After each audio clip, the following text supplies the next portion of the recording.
घर का बंटवारा। अरे विनोद, तूने हलवाई को सारा सामान तो दे दिया है ना? अक्षय की शादी में कोई कमी नहीं रहनी चाहिए। आखिर सबसे छोटा भाई है तुम सबका। हाँ माँ, आप चिंता मत करो, मैं पूरा ध्यान रखूंगा। मंगल बेटा, तूने तो कहा था कि फूल का ऑर्डर दे दिया है, यहाँ तो फूल पहुँचे ही नहीं। अब क्या बहू की विदाई के बाद फूल आएंगे? माँ, मैंने अभी बात की है फूल वाले से, वो रास्ते में ही है। आप किशोर भैया से क्यों नहीं कहती कुछ करने को? किशोर पहले ही मेरे बताए काम कर रहा है। पास के सभी रिश्तेदारों और मोहल्ले वालों को कार्ड वही तो देकर आया था। रिसेप्शन के लिए हॉल भी उसी ने बुक किया था। टेंट कुर्सी वालों को भी तो वही देख रहा है। पर कई मोहल्ले वाले तो हमारे भरे पूरे परिवार से जलते भी हैं। उन्हें बुलाने की क्या जरूरत थी? बेटा, शादी ब्याह में तो बुलाना ही पड़ता है, नहीं तो लोग क्या कहेंगे। दादी दादी देखो ना, हलवाई अंकल हमें लड्डू नहीं दे रहे, आप इनको डांटो ना। अरे चैन सुख दे देना बच्चों को लड्डू, क्यों तंग कर रहा है इन्हें? बीबी जी, मैं कहाँ मना कर रहा हूँ, लेकिन लड्डू बनते ही ये बच्चे उठा उठा कर खा लेते हैं। अरे मैं तो इन्हें थाल में रख के परोस भी नहीं पा रहा। भागो, अब कोल्ड ड्रिंक पीने चलते हैं। भागो भागो, अब कोल्ड ड्रिंक पीने चलते हैं। जैसे कि आप देख रहे हैं, आज इस घर के सबसे छोटे बेटे अक्षय की शादी है। घर में बहुत चहल पहल है। कुलभूषण की बीवी कमला को फुर्सत ही नहीं है कामों से, लेकिन कुलभूषण और घर के बाकी लोग कहाँ हैं? आइए देखते हैं। अजी, आप यहाँ आराम से बैठकर गाने सुन रहे हो और घर में अभी तक इतने काम बचे हैं करने को। अरे भाई, मेरे सबसे छोटे बेटे की शादी है, इसके बाद तो मैं अब चिंता मुक्त हो ही जाऊंगा। और फिर घर में तुम हो, बेटे बहुएं हैं, तुम लोगों के होते हुए मैं क्यों काम करूं? मैं तो शान से बेटे की शादी में जाऊंगा तैयार होकर। अरे ठीक है, अब आप आराम ही कीजिए। एक बार अभिषेक की बीवी आ जाए, फिर मैं भी आराम करूंगी और मेरी चारों बहुएं पूरे घर की जिम्मेदारियां संभाल लेगी। इतना कहकर कमला वापस अपने काम में लग जाती है। बेटा भी, तू अब तक तैयार नहीं हुआ? किससे बात कर रहा है फोन पर? तैयार कैसे हूँ? सैलून जाने से तो आपने मना किया है, क्योंकि मुझे हल्दी लग चुकी है। भाभीयों को देखो, सुबह से पार्लर में है। अक्षय की शादी हो जाती है और नंदिता बहू बनकर घर आ जाती है, लेकिन इस घर की खुशियों को मानो किसी की नजर लग गई थी। नंदिता के आने के बाद आए दिन घर की शांति भंग होती रहती। अपने माँ बाप की इकलौती बेटी को इतने बड़े परिवार की जिम्मेदारियां कहाँ संभालनी थी।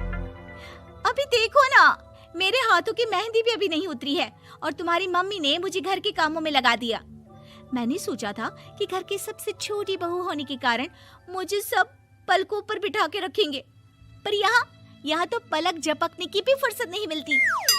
देखो नंदू, शादी के पहले ही मेरे घर वालों ने तुम्हें और तुम्हारे पेरेंट्स को बता दिया था कि मैं जॉइंट फैमिली में रहता हूँ, तो फिर अब ये शिकायत क्यों?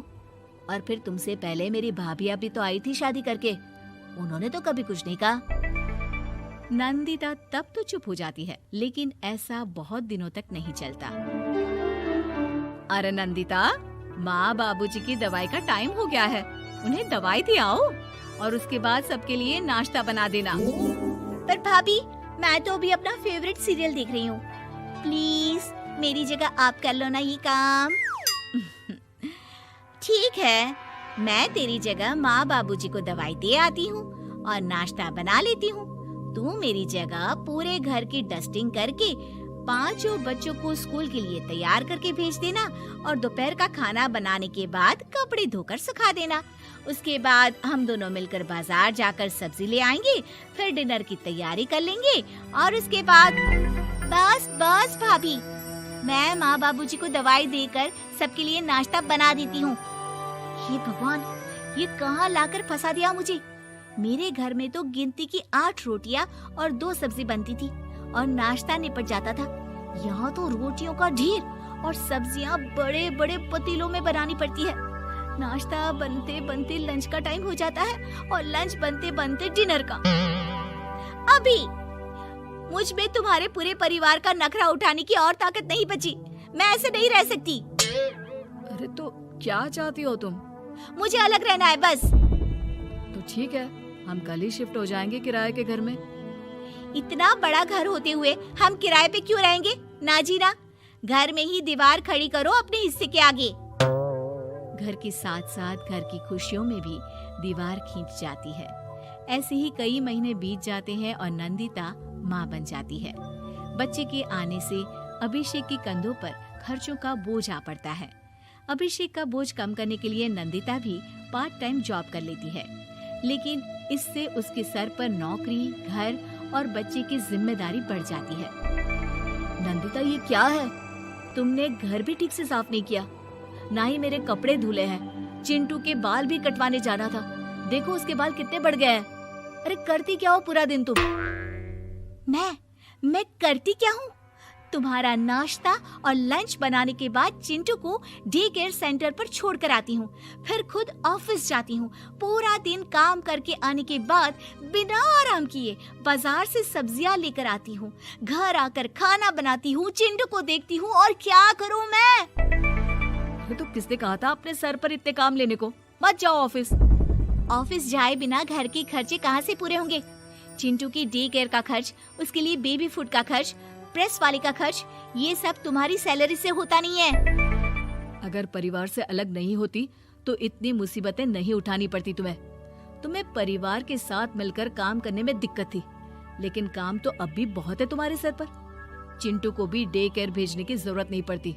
उसको गोद में खिलाने के लिए दादा दादी और घर के सभी बड़े होते। उसके साथ खेलने के लिए उसके भाई बहन भी होते। मेरे तीनों बड़े भाइयों के बच्चे भी बड़े हुए हैं, लेकिन बिना महंगा बेबी फूड खाए, क्योंकि मेरी माँ और भाभियाँ बहुत अच्छे से जानती है कि बच्चे को क्या खिलाना चाहिए।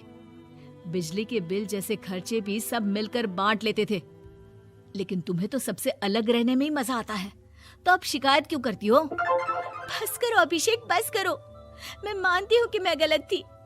मेरे एक गलत फैसले ने हमें बिल्कुल अकेला कर दिया है सबसे। एक घर में होते हुए भी हम बाकी परिवार से अजनबियों की तरह रह रहे हैं। अभिषेक और नंदिता की सारी बातें घर के बाकी लोगों को सुनाई दे रही थी। तभी कमला बोल पड़ती है।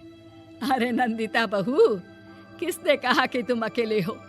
तुम्हारा इतना भरा पूरा परिवार है ना तुम्हारे साथ। हम तो बस ये चाहते थे कि तुम अपनी गलती समझ जाओ। अगर हम तुम्हें समझाते तो शायद तुम ना समझती, लेकिन अपनी गलती का एहसास तुम्हें खुद हो गया है, तो अब तुम समझ चुकी हो परिवार में एक साथ रहने का मोल क्या होता है। मम्मी जी, मुझे माफ कर दीजिए, अब ऐसा दोबारा कभी नहीं होगा। अरे माफी बाद में, पहले मेरा पोता जरा मेरी गोद में तो दे, और तू जाकर सबके लिए चाय बना ला।